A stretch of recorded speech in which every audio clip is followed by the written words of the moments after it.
Ron DeSantis drops out of the race and endorses Trump. We have a tiny clip of that. If we don't have a clear path to victory.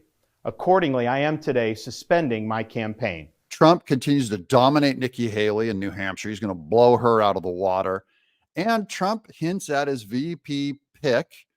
There's speculation now. The list has grown to 3. We'll go over that list. As you know, I'm partial to Elise Stefanik. Welcome to Doug in Exile.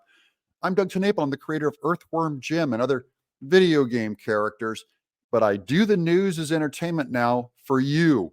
We're going to work together all the way to Trump getting reelected. I'm going to show you guys how to register to vote, how to make sure that you vote at the right precinct by the time election comes. I'll give you the deadlines because we are, guys, Saturday, we got 1.4 million views.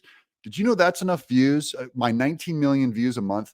That's enough views to sway any of our elections of the last 20 years. Right now, I'm building an audience, and then we're going to march. Welcome to Exile. This is where all the happy patriots are. Here's the governor of Florida. Trump is superior to the current incumbent, Joe Biden. That is clear. I signed a pledge to support the Republican nominee, and I will honor that pledge.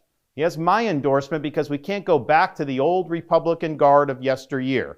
But is Ron DeSantis in the running for vice president? We'll get to video proof of what Trump says of that in just a minute. Meanwhile, here's the Hill. Trump holds wide lead in New Hampshire survey against Nikki Haley. This is now a 2-person race.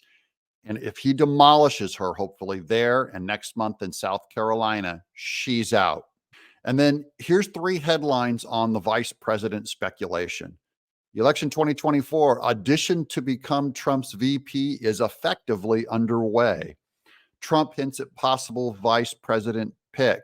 And Politico, the Veep state heats up as Trump pulls away. This is going into all of the 3 people, the 3 big candidates that helped him campaign in New Hampshire, are who I believe he's trying out. He's kicking the tires on 3 candidates. Here's the Hill. Trump hints at a VP pick. People won't be that surprised, he says. Quote, I may or may not really decide something over the next couple of months. Thanks, Trump. That's very clear.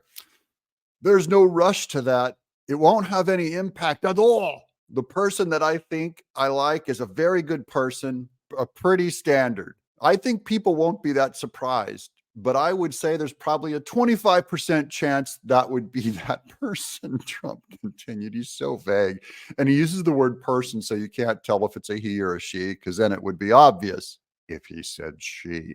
Here's several Trump allies have urged him to select female running mate, suggesting names such as Rep. Elise Stefanik and South Dakota Governor Kristi Noem, both of whom I think are top contenders on the female side. Although I haven't heard so much about Kristi Noem lately, I do think he really likes her a lot. I just don't think she's that strong. And it doesn't matter now because he got out. So that's water under the bridge now between totally. you As far as I'm concerned, look, he endorsed me. He endorsed me. And we have policies very similar, actually. I think those people will all come to me. So this is Trump on Fox being interviewed, where he says all of his problems with Ron DeSantis, that's water under the bridge. But could he still be the vice president? Watch this and you tell me. Is there a possibility, since you say it's water under the bridge, he can be vice president or serve in your cabinet? He hasn't asked for any of those positions, I don't think yet. But is there a possible of the joining of forces? Well, it's probably unlikely, but, I have to be honest, everything's a possibility, but I think it's highly unlikely. I have a lot of great people. And I have great people that have been with me right from the beginning. That's the hint. Great people right from the beginning. Now, who was with them right at the beginning? Here's the list of 3 that the press is coming around, and I think it's a very reasonable list. These 3 campaigned with him in New Hampshire. Meanwhile, Senators Tim Scott, Republican of South Carolina, and J.D. Vance, Republican Ohio, along with Rep. Elise Stefanik, Republican New York, are believed to be on the short list of contenders to become Trump's pick for vice president. All 3 campaigned for the president in New Hampshire over the weekend. I have simple math to help this out. I think J.D. Vance is probably the best for Trump as far as his demeanor. He's very quiet. He also wrote Hillbilly Elegy that documented the fentanyl crisis in America that is the #1 killer of Americans today. We lose more people to fentanyl overdoses every year than we lost in the entire Vietnam War. So JD Vance is an expert on that, and his demeanor is kind of like Mike Pence, kind of a quieter guy, but he's a white guy. And so if they're going to play that game, all right, if we're going to play gender and race, you've got Tim Scott's black, great guy. Elise Stefanik is a woman, great gal. I only wanted to do the math for you guys.